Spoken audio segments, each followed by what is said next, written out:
Bonjour à tous. Alors aujourd'hui dans cette vidéo je vous propose un exercice bilan sur les suites arithmético-géométriques en trois parties. Une première partie où on va illustrer et utiliser le théorème de convergence monotone, très important. Une deuxième partie, une étude classique avec une suite auxiliaire, Vn. Et en troisième partie, partie C, juste lecture graphique de termes définis par une relation de récurrence. Donc tout ça c'est important, il y a du travail. Donc on est parti. Première partie de ce sujet, on va d'abord donc bien lire le texte et on va calculer quelques termes de cette suite. Alors on a une commune qui dispose de 380 trottinettes, qui propose un système de location, voilà, et on vous dit, bon, c'est un petit peu de blabla au départ, mais il faut bien lire quand même pour bien comprendre. Chaque trottinette est louée pour une durée d'un mois, on loue du premier au dernier jour du mois, et à chaque fin de mois on comptabilise le nombre de locations. Voilà. On nous dit que premier mois, donc fin du mois de janvier 2019, 200 trottinettes ont été louées. Et on va donc définir une suite où tout entier ou pour tout entier n, un représentera le nombre de trottinettes louées. Donc on a U0 équivaut 200. Donc U0, ça sera le nombre loué en janvier, U1, ça sera en février 2019, etc. Règle importante, la commune s'aperçoit que chaque mois, 10% des clients abandonnent la location et 42 nouveaux clients s'inscrivent. D'accord ? Et donc première partie, on va calculer quelques termes pour voir si vous avez bien compris le fonctionnement de cette suite. Première question, vérifier qu'en février 2019, il y a 222 clients. Donc en janvier 2019, 200 clients. Voilà. On en perd, d'après le texte, 10%. Donc on multiplie par 0,9. C'est-à-dire on conserve 90% et on rajoute 42. Ça c'est le texte. Donc on aura donc 200 fois 0,9 plus 42. Ça nous donnera donc le terme U1. On fait ça tout de suite à la calculatrice. Donc 200 multiplié par 0,9 plus 42, ça donne bien 222. Donc on a bien 222 clients en fin février donc 2019. Même chose pour la question 2, mais en mars 2019. Donc on calcule ce qu'on appelle U2. U2, ça sera donc, on part de 222 en février, on va faire donc 222 fois 0,9, c'est-à-dire qu'on enlève 10% à 222 et on rajoute 42. Donc 222 fois 0,9 plus 42. On valide. 241,8. D'accord ? Donc on peut traduire 241,8 location. Donc 241,8 trottinettes ont été louées. Jusque-là, ça va. Troisième question. Alors on a l'impression un petit peu de se répéter toujours dans ces questions. On va essayer d'expliciter un petit peu cette relation. Alors tout d'abord, on peut dire que d'un terme, donc d'un mois à l'autre, d'accord, on perd 10%. Donc on multiplie par 0,9, c'est-à-dire par 90%. Ensuite, on rajoute 42. Donc, UN plus 1, c'est bien égal à 0,9 fois UN. Donc ça, c'est notre coefficient 0,9 plus 40. Alors, on n'a pas expliqué grand-chose, donc je crois que la seule chose peut-être qu'il faut mettre, c'est vraiment la traduction de cette perte de 10% par une multiplication par 0,9. Quatrième question, utilisation de la machine. Donc là, j'ai pour l'instant une Casio. Donc pour les suites chez Casio, on va utiliser le menu récurrence, le numéro 8. Je valide, j'entre ma suite, donc je vais entrer la relation de récurrence, donc ici 0,9 fois donc UN, ici U et c'est A, plus 42. On valide. On fait le réglage ici, j'indique qu'on démarre à 0, on va aller jusqu'à 50, voilà, et on demande, donc on a introduit la valeur de U0 qui est 200. On valide, on sort d'ici, Et on a une demande tableau de valeurs. Vous avez ici toutes les valeurs qu'on a déjà calculées d'ailleurs. Vous voyez, 222, 241,8. Et on descend. Et on va vous demander une conjecture. Donc en même temps, regarde, vous avez vu, on a l'impression que les termes augmentent. On vous demande U20, donc on va le noter. U20 égale donc 393, alors vous mettez à peu près parce que vous voyez en bas c'est 393,25. Et ensuite, si vous voulez une conjecture, on continue. On voit bien que eh bien, ça augmente. Alors la question, est-ce que ça va augmenter beaucoup ou pas? Donc on va aller plus loin. Voilà, à 50, vous voyez, ça commence à augmenter moins vite. Alors on peut peut-être aller beaucoup plus loin que 50. On va mettre par exemple 100. Et on va regarder les termes. Voilà. Donc vous voyez, ça va très vite. On descend, on descend. Et vous voyez que on a quand même l'impression que la suite, les termes se rapprochent de 420. Donc, quelle conjecture? On peut supposer que la suite, donc la suite, quand vous parlez de la suite, il faut mettre des parenthèses, que UN est croissante et convergente vers 420. Voilà, convergente, ça veut dire qu'elle a une limite finie. Ici, 420. Sur une Texas, vous allez devoir indiquer qu'on est en mode suite, parce que vous voyez, si vous allez sur f de x, on est sur des fonctions. Donc la mode, vous descendez, vous voyez, vous allez aller sur suite. Vous validez. On va maintenant f de x, vous êtes sur un mode suite. Vous voyez, j'indique ma suite. Alors ici, j'efface tout ce qu'il y a déjà. Voilà. Je vais indiquer u, donc 0,9 fois un. Alors le u, vous l'avez au-dessus de la touche 7 en bleu. Donc vous voyez, seconde, bleu. Vous mettez des parenthèses, vous mettez n. N que vous trouvez, alors c'est pareil, il ne faut pas prendre n'importe quel n. Le n, c'est au niveau de la variable ici. On ferme la parenthèse, plus 42. On descend, on indique la valeur de u 0. Alors ici, vous voyez, j'ai n minimum égale 1, donc je dois changer ça. On commence à u0, voilà. Je descends, et u0, c'est 200. Tout est bon. Vous avez seconde tableau de valeurs. J'ai raté, oui, si c'est bon. Ici, j'ai donc quelques termes. Donc je vais avoir besoin de changer mon tableau. N minimum 0, N max, donc on va mettre 100. Ensuite, on valide. Je vais faire comme si j'étais un élève. Voilà. Alors problème, j'ai que 3 valeurs qui s'affichent. Pourquoi? Eh bien, on va aller tout de suite revoir notre définition de la table. Ici, table, elle est à la demande. Donc vous remettez automatique. J'ai dû m'en servir une autre fois, donc ça c'est important. Et vous aurez un tableau qui se remplit automatiquement, qui part. Alors, moi là-haut, vous voyez, je veux un tableau. Donc je valide ça.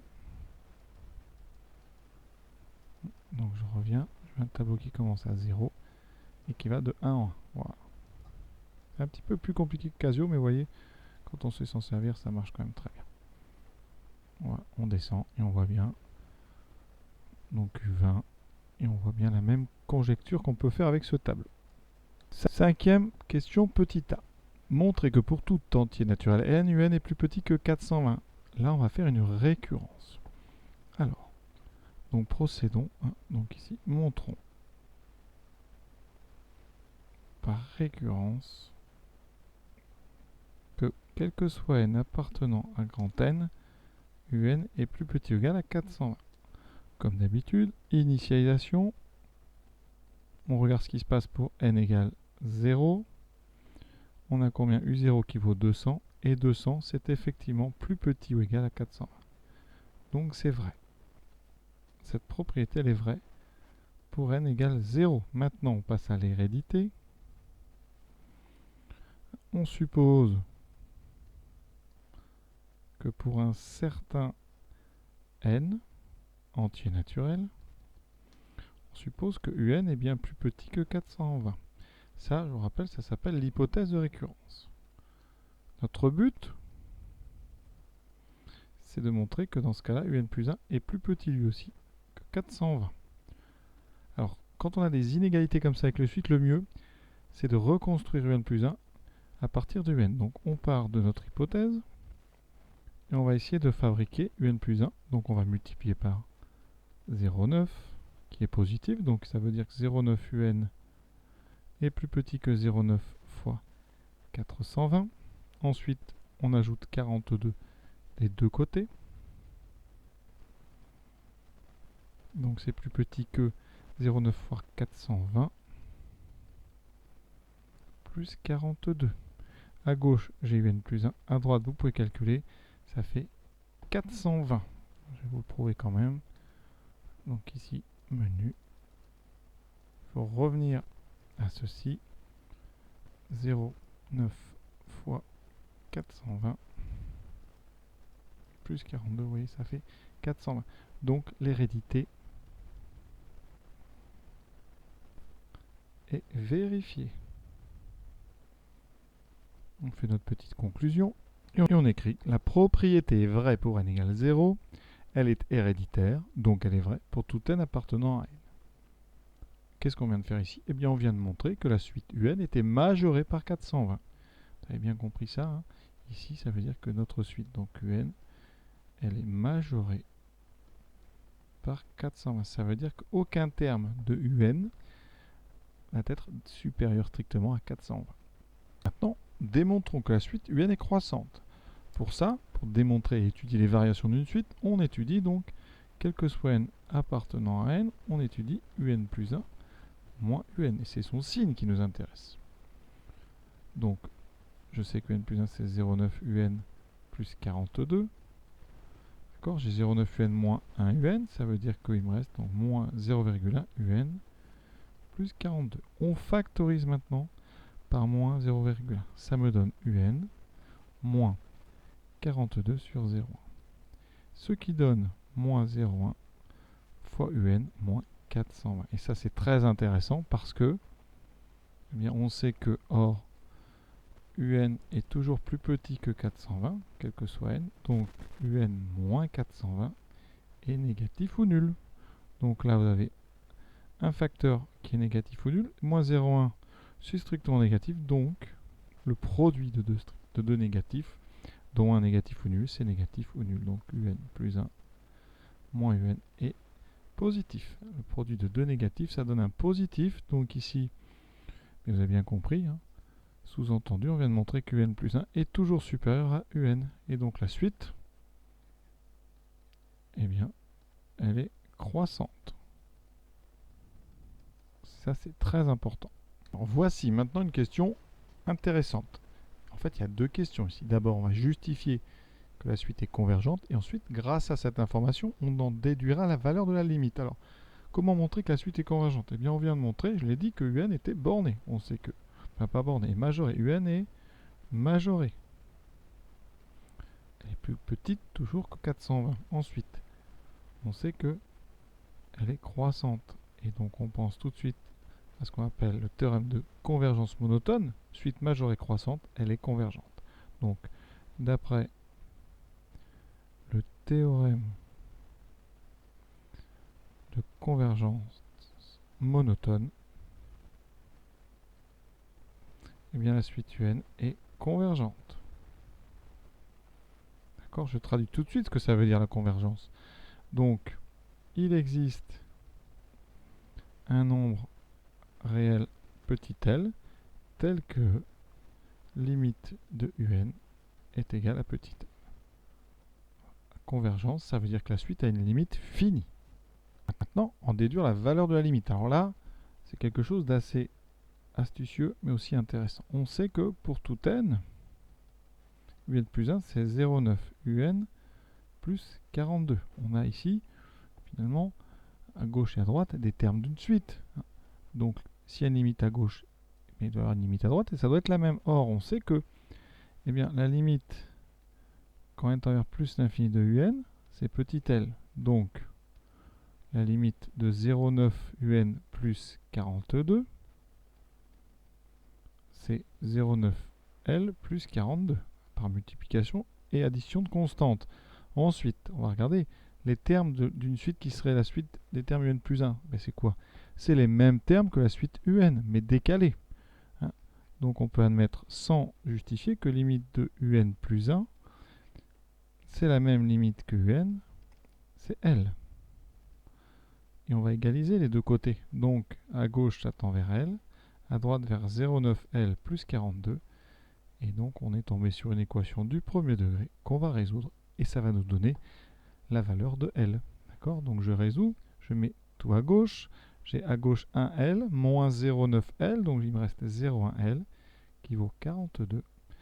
On divise par 0,1 ou on multiplie par 10, ça fait L égale 420. Et donc, eh bien, on a trouvé la valeur de la limite, c'est 420. Et vous voyez qu'on n'a pas juste dit, on ne s'est pas servi de un plus petit que 420, on a utilisé la relation de récurrence, d'accord, et on a fait tendre des deux côtés n vers plus l'infini. Ça, c'est assez subtil quand même.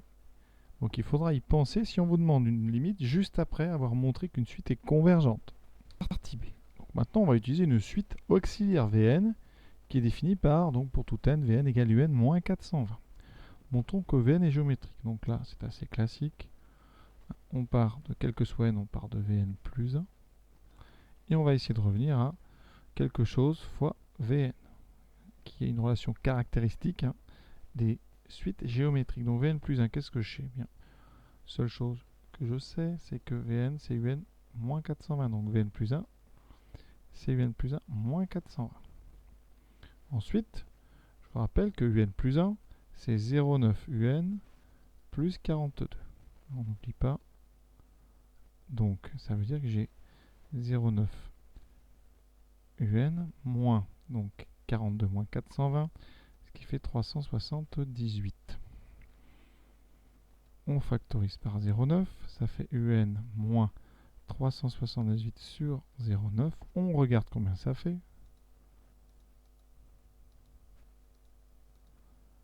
Ça donne 420.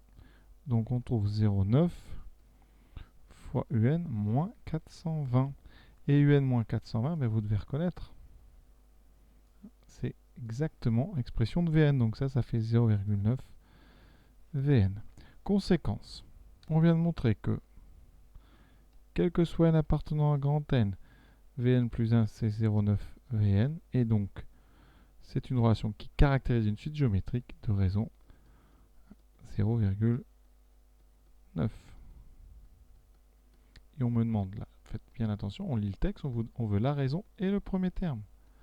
Ensuite, V0, j'utilise la relation qui me caractérise V, donc c'est U0 moins 420, c'est-à-dire U0 vaut 200, moins 420, ça fait moins 220. Voilà pour cette question. Question suivante. On nous demande d'exprimer Vn en fonction de n, et ensuite d'en déduire l'expression de un. Donc, d'après la question 1, eh bien Vn c'est une géométrique de raison. Donc 0,9 de premier terme moins 201. Donc Vn c'est V0 fois Q puissance n. Ça c'est le cours sur la suite géométrique. Donc moins 220 fois 0,9 puissance n.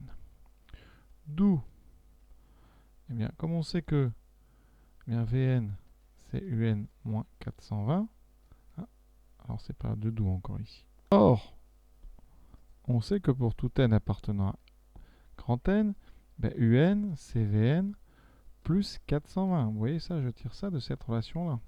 J'ai ajouté 420 des deux côtés. Donc, en remplaçant l'expression de Vn qu'on vient de trouver, un, c'est donc moins 220 fois 0,9 puissance n plus 420. C'est exactement ce qu'on voulait démontrer. Maintenant, retrouvons la limite de la suite un. On avait trouvé 420, on va essayer de le redémontrer. C'est assez simple. Vous avez 0,9 puissance n, donc, d'après le cours, 0,9 c'est entre moins 1 et 1. On peut aussi dire entre 0 et 1, ça marche aussi. 0,9 est entre moins 1 et 1. Donc, la limite de 0,9 puissance n, c'est 0. On multiplie par 220. Donc, limite, quand n tend vers plus l'infini de moins 220 fois 0,9 puissance n, c'est 0. D'où, par un ajout de 420, limite de un est donc 400. Et on a bien retrouvé ce qu'on avait trouvé en partie A. Et maintenant, on demande d'interpréter ça dans le contexte de l'exercice, donc avec des trottinettes. Eh bien, un, c'est le nombre de trottinettes qui ont été louées au mois qui porte l'indice n. Donc, on en déduit qu'avec le temps, le nombre de trottinettes louées va s'approcher de 400. loué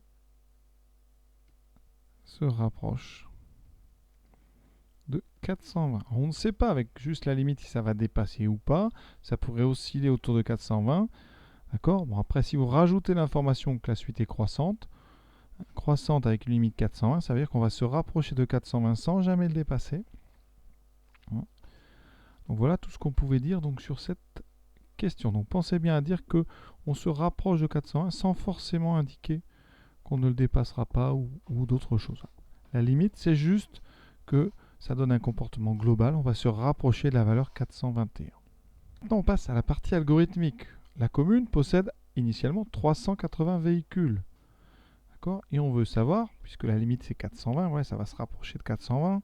En croissant, ça on l'a montré, à un moment on va dépasser 380. Et on cherche justement à déterminer à quel mois il va falloir un petit peu réagir et quand est-ce que ça va dépasser 380. Donc on vous demande de faire un algorithme, justement, c'est la question 1, et de le compléter. Donc on part au départ de n égale 0, on rentre dans la variable u 200, donc ça veut dire qu'ici u c'est la variable qui contient finalement les termes de la suite, et n ça sera l'indice qui correspond à chaque fois.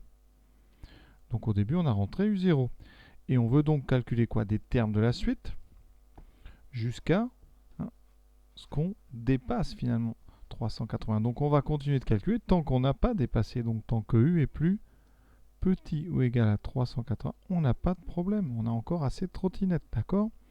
Un tant que, attention, c'est un while en anglais. Voilà. Nous, on s'inquiète dès que u est plus grand que 380, donc on va continuer de travailler tant que u est plus petit. Donc on fait bien attention ici au plus petit. Dans notre boucle conditionnelle, on a juste deux instructions. D'abord, on augmente à chaque fois l'indice de 1, donc ça c'est normal. Comme ça, à chaque fois qu'on fait une boucle, eh bien on sait qu'on a gagné un mois. Et donc ici, il faut utiliser la relation de récurrence avec u. Alors la relation de récurrence, je vais la recopier. On avait un plus 1 égale 0,9 un plus 42.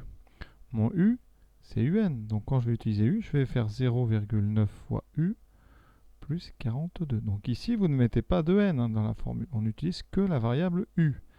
En calculant ça, vous envoyez ça dans u. Ça veut dire que vous avez stocké non plus un terme, mais le terme suivant. Et comme ça, on va tourner jusqu'à temps que on ait finalement dépassé 380. Parce que dès que vous aurez un terme u qui sera plus grand strictement que 380, on ne pourra plus rentrer dans la boucle et donc le programme s'arrêtera et donc il affichera, en tout cas il stockera comme valeur de n quelque chose d'important, c'est le premier n pour lequel un est strictement plus grand que 380. Donc que contient la variable n? Eh bien, ça contient la première valeur de n pour laquelle un est strictement plus grand que 380. Donc le premier mois pour lequel vous n'aurez plus assez de trottinettes. Et maintenant, on va le faire à la machine. Donc on a déjà tout ce qu'il faut. On revient dans le menu. Ensuite, on retourne à récurrence. Et on cherche donc dans le tableau le premier terme qui est plus grand que 380. Donc ici, on va noter sur la copie quand même des choses parce qu'il faut, pour bien montrer que vous avez compris. Donc ici, on va noter U16 et U17. Je vais donc écrire, c'est très important pour bien justifier ce que vous allez dire. On écrit U16 égale 379,23 qui est plus petit ou égal à 380. Donc si vous avez ça, quand n égale 16, eh bien on re-rentre dans la boucle. Par contre, quand on calcule le suivant, on obtient 383,31 qui est strictement plus grand que 380. Donc ici, la boucle s'arrête. D'accord? Donc ici, on devra augmenter le nombre de trottinettes pour l'indice 17. Or, U0, ça correspond, on a dit, à janvier. Donc 12 mois plus tard, c'est-à-dire U12, on est encore en janvier. Mais on n'est plus en 2019. On est en 2020. Donc vous comptez U13 février, U14 mars, U15 avril, U16 avril, mai et U17 juin. Donc U17 correspond à juin 2020. Donc c'est en juin 2020 qu'on doit rajouter les bicyclettes. Il faut faire quelque chose. Les bicyclettes, les trottinettes. Ou alors, vous pouvez dire aussi que jusqu'à mai 2020, on n'a pas de problème et on peut à la rigueur les racheter en mai pour les avoir en juin. Donc là, après, sur les phrases, en général, on est assez large. Ce qui est important, je dirais, là-dedans, c'est vraiment que vous écriviez les deux valeurs qui sont celles-ci. Donc, la dernière valeur pour laquelle vous rentrez dans la boucle de votre algorithme, U16, donc n égale 16, et la première valeur pour laquelle vous n'avez plus droit d'y rentrer. Et donc, comme ça, on a bien compris que vous avez lu ce qu'il fallait sur votre machine. Voilà. Et donc, cette partie B, elle s'arrête là. Maintenant, on va passer sur une partie plus graphique et assez rapide. L'idée de cette question, c'est de voir si vous êtes capable de trouver les termes uniquement graphiquement, c'est-à-dire sans utiliser des résultats que vous auriez eu à la machine. Donc, on va se servir du premier terme, et après, je vous montrerai sur GeoGebra ce que ça donne. Donc, U0, on le place, on n'a pas le choix, on sait que c'est 200. Voilà. Avec U0, vous devez en fait remarquer que U0, c'est égal à F, pardon, U1, c'est F de U0, c'est-à-dire 0,9 fois U0 plus 42. Je ne fais pas les calculs, je vais aller lire grâce à la courbe de la fonction f l'image de U0. Donc je vais rester en rouge, voilà. Donc vous prenez une règle, vous allez verticalement sur la courbe de la fonction f, d'accord. Ce point ici, il a pour ordonnée f de 0, donc c'est U1. Et on doit maintenant réenvoyer U1 sur l'axe des abscisses. C'est la question, surtout c'est très important.